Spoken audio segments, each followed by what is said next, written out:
Bonjour, bonsoir à tous et bienvenue dans Conseil. C'est un grand nom de l'animation japonaise, il a failli réaliser le château ambulant, et on a déjà parlé de lui dans ma vidéo sur Digimon le film, ce qui n'est pas très flatteur, alors je crois qu'il est plus que temps de réellement parler de Mamoru Hosoda.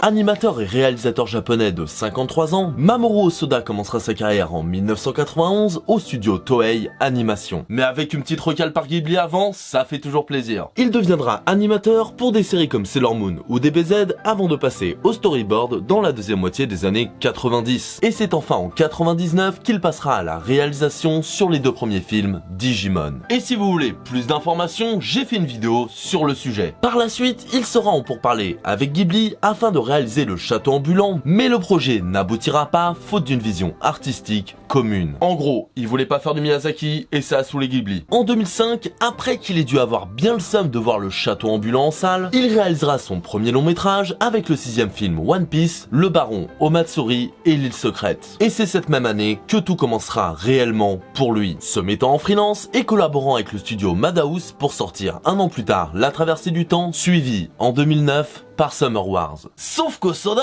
il en a pas assez, parce que faire des films, c'est cool, mais les produire, c'est quand même mieux. Chose qui sera faite en 2011 avec la création des studios Shizu, qui, symboliquement, reprendra la silhouette de la jeune fille de La Traversée du Temps comme logo. Et bizarrement, ça me dit quelque chose.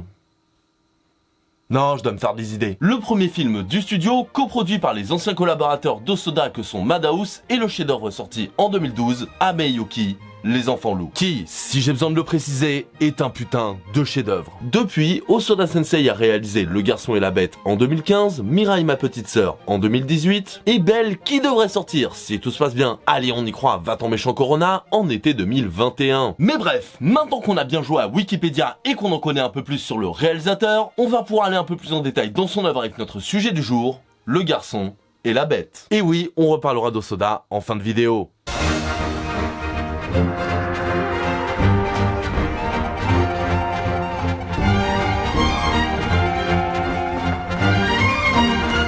Mais bon, du coup, voilà, ouais, ok, de quoi parle ce film? Un jeune garçon japonais du nom de Ren venant de perdre sa mère et étant sans nouvelles de son père depuis leur divorce, doit maintenant vivre chez des parents éloignés qu'il n'a jamais vus. Attendez, vous êtes sûr qu'on n'est pas sur un film d'auteur français là? Refusant la situation, Ren s'enfuira, et c'est alors qu'il rencontrera Kumatetsu, une bête de Jutengai, le royaume des bêtes. En voyant Ren, Kumatetsu lui propose alors de devenir son élève, et de le suivre dans le royaume des bêtes.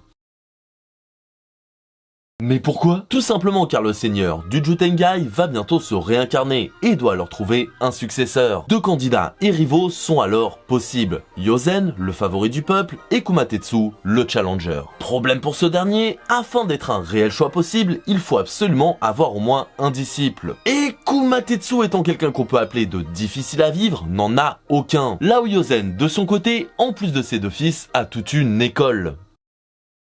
Donc c'est la merde pour Kumatetsu. C'est donc un échange de bons procédés entre la bête et le garçon. Kumatetsu aura un élève, ce qui le rendra légitime au titre de seigneur, et Ren pourra fuir ses problèmes tout en devenant plus fort. Tout bénef, non? Ouais.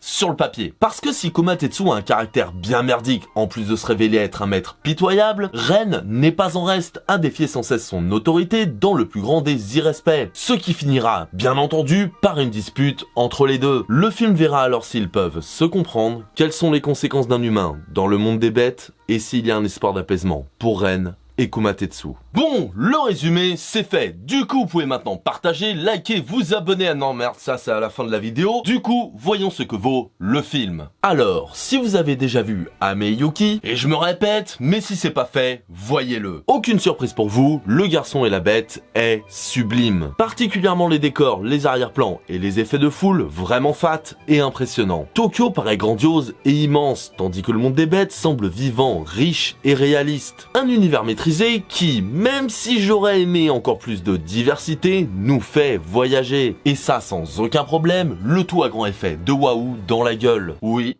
dans la gueule. À côté de ça, les personnages sont très sympathiques, avec des animaux humanoïdes convaincants, et même si à quelques exceptions près, les chara-designs sont assez classiques, ça n'enlève rien à leur qualité. Plutôt sympa, non?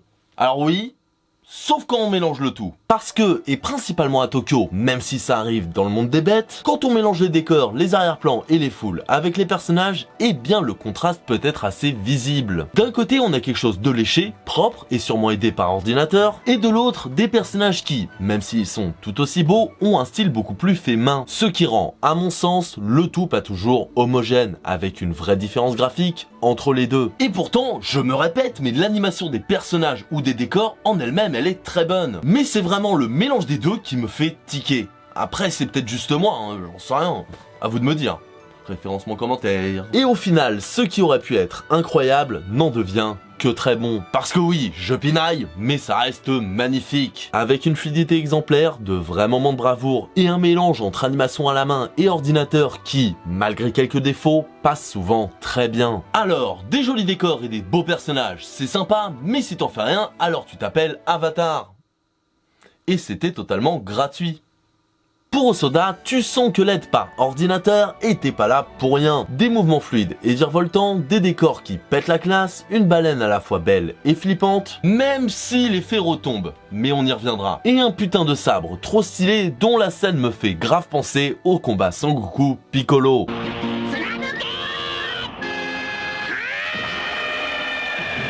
Sinon, niveau réal, ben j'ai pas grand chose de plus à dire. Il fait les choses bien, il sait gérer le rythme entre calme et action, rien à dire. Sauf, encore une fois, quand on rassemble tout. Le rythme global du film est un peu bâtard, avec une première partie punchy et fluide dans le monde des monstres, puis un gros coup de frein quand on retourne chez les humains, avant de revenir à quelque chose de plus soutenu chez les bêtes. Le film semble vouloir être dynamique chez les monstres et lent chez les humains.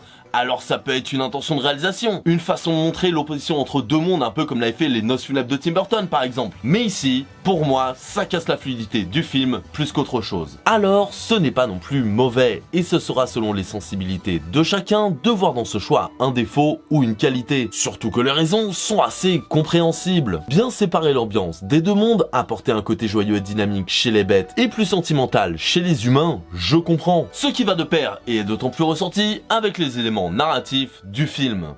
Le scénario quoi. Plutôt que d'opter pour une structure classique, Osoda Sensei a décidé de faire un film en mélangeant plusieurs types d'histoires. Un style shonen pour les héros seuls et qui veulent de la reconnaissance, ce qui me fait vachement penser à quelqu'un d'ailleurs.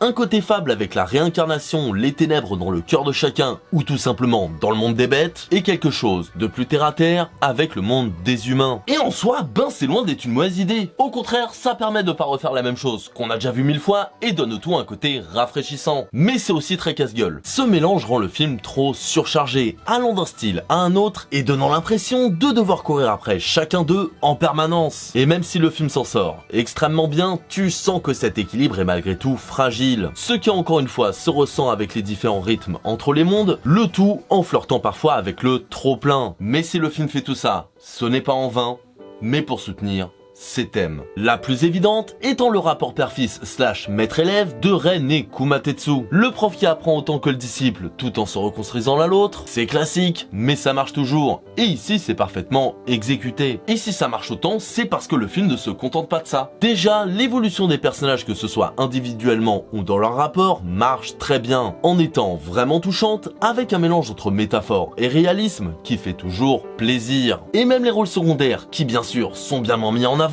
participe au message. Ce qui fait que les relations, autant que leur évolution, vont permettre d'amener plusieurs thématiques. Les choix, l'entraide, les relations en tout genre, affronter ses démons, être qui nous voulons vraiment être, la responsabilité de nos actes, être parents, et surtout que nos origines ne font pas qui nous sommes. Mais ce sont bien nos proches, notre environnement, et surtout nos choix qui comptent réellement. Des thématiques fortes et importantes qui sont représentées par les personnages. On trouve des transitions comme on peut, hein. Et dans l'ensemble, ils sont vraiment très bons. Alors aucun n'est vraiment ultra original, mais chacun a son rôle et le fait bien. Que ce soit Komatetsu en bourru au grand cœur, Ren l'enfant renfermé sur lui-même, le seigneur sage, ou encore le stéréotype du héros digne avec Yosen, qui, et j'en suis extrêmement content, est un porc et non un putain de lion, ce qui aurait fait assez cliché, on va pas se mentir, et ça fait plaisir. On m'appelle Monsieur Monsieur Porc. Tous apportent quelque chose, ont leur personnalité et sont attachants. Voilà. Les personnages. Sans surprise, ce sont Komatetsu et Ren qui marchent le mieux, avec une personnalité vraiment attachante instantanément pour la bête et une empathie immédiate pour le garçon. Une empathie qui restera que ce soit enfant ou adulte malgré les changements du personnage. La relation entre les deux est vraiment cool et intelligente, avec son lot de symboles, de thématiques et une exécution à la fois classique mais pas que. Parce que oui, le maître chiant et l'élève relou, bah on connaît quoi. Mais ici, c'est réussi. Et surtout, la relation a ses moments de bravoure. Comme par exemple, avec le premier combat, Yozen Kumatetsu. Ce combat nous montre toute la solitude de Kumatetsu, toute sa souffrance, et qu'il fasse front malgré tout. Un moyen simple et ingénieux de montrer aux spectateurs, comme à Ren, que les deux ont plus en commun qu'ils ne le pensent. Le tout en permettant un vrai démarrage entre le garçon et la bête. Mais si nos deux héros sont clairement les personnages les plus intéressants, eh bien les autres ne sont pas en reste. Yakushubo et Tatara sont un peu comme des oncles d'adoption. Jiromaru, qui semble anecdotique au premier abord, mais qui a en fait l'un des meilleurs états d'esprit du film, et montre que la méchanceté est souvent due à de l'ignorance. Ou encore Kaede, qui est malheureusement plus un ressort scénaristique qu'autre chose, mais qui reste un personnage fort, et surtout ne tombe pas dans la demoiselle en détresse, ce qui rattrape le perso. Alors oui, ils sont bons, mais bien moins que le troisième personnage le plus important du film, que je ne vais pas spoiler par bonté d'âme. Alors, si vous avez déjà vu le film, vous savez normalement de qui je parle. Mais si vous voulez rien savoir du personnage et du film et pas du tout vous spoiler, bah déjà, qu'est-ce que vous faites à ce moment de la vidéo? Mais si vous voulez pas vous spoiler un moment aussi important, alors que vraiment, je dis jamais le nom du personnage, vous inquiétez pas, mais vous voulez garder quand même la surprise totale, eh bien je vais vous mettre en timecode. Ça me paraît bien. C'est un personnage dont on peut facilement deviner l'importance, mais le film a eu la bonne idée de l'écarter assez longtemps pour qu'il nous surprenne un minimum lorsque son moment arrive. Et en lui-même, il est clairement fait pour être un Ren inversé. Technique Naruto Sasuke, on connaît. Ces thématiques se rapprochent donc beaucoup de celles de Ren, à base de choix, d'entourage et d'acceptation de qui on est. Et le fait qu'il soit à ce point similaire au héros tout en étant si différent, apporte un propos intéressant tout en nous montrant ce qui peut arriver quand ça tourne mal. Un très bon personnage qui porte des symboles importants. Même si je regrette qu'il n'ait pas de vraie conclusion, au moins une réaction vis-à-vis de ses actes. Mais sinon c'est très bien, hein.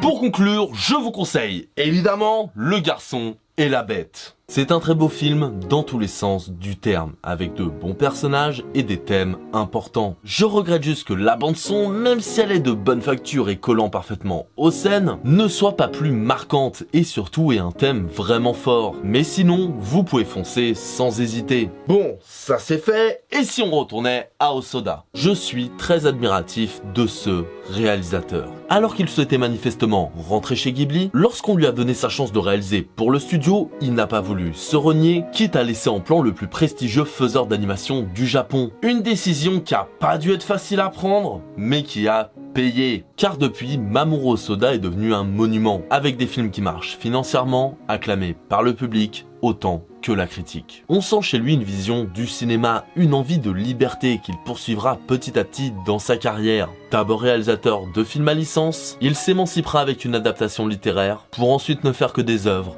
originales. Et cette envie d'émancipation et de contrôle créatif, on le voit aussi à ses collaborateurs. À partir de La Traversée du Temps, ces scénarios seront de la main de Sakoto Okudera, le tout jusqu'à Ameyuki, les enfants loups qu'ils feront à deux. Pour qu'enfin, ensuite, Hosoda Sensei écrive lui-même tous ses films. Marque des grands? Je sais pas. Mais ce qui est sûr, c'est que Mamoru Hosoda a su se montrer patient, prendre de l'expérience au fur et à mesure avant d'avoir assez de bagages pour pouvoir exprimer pleinement sa vision artistique. Et le premier film qui résulte de tout ça, c'est Le Garçon et la Bête. Et en prenant ça en compte, c'est pas plus mal qu'il ait pas été chez Ghibli. Ça lui a permis d'apporter une vision différente de l'animation grand public, de ne pas rester dans l'ombre de Miyazaki et de nous proposer quelque chose de différent. Car comme l'a dit un grand homme, il ne faut pas donner au public ce qu'il veut, mais ce dont il a besoin. contrairement à Your Name. Et voilà, cette vidéo est terminée, j'espère qu'elle vous aura plu. Dans tous les cas, n'hésitez pas à donner votre avis dans les commentaires. Si vous avez aimé cette vidéo, n'hésitez pas à la partager, la liker, vous abonner à la chaîne, la petite cloche, ça fait toujours plaisir. Et si vous en voulez encore plus, j'ai fait une série de vidéos qui parlent de films d'animation japonais qui ne sont pas de Miyazaki. Ça peut être du Ghibli ou non, j'essaye de varier les plaisirs, donc n'hésitez pas. Sinon, n'hésitez pas à me proposer des films d'animation japonais hors Miyazaki, évidemment,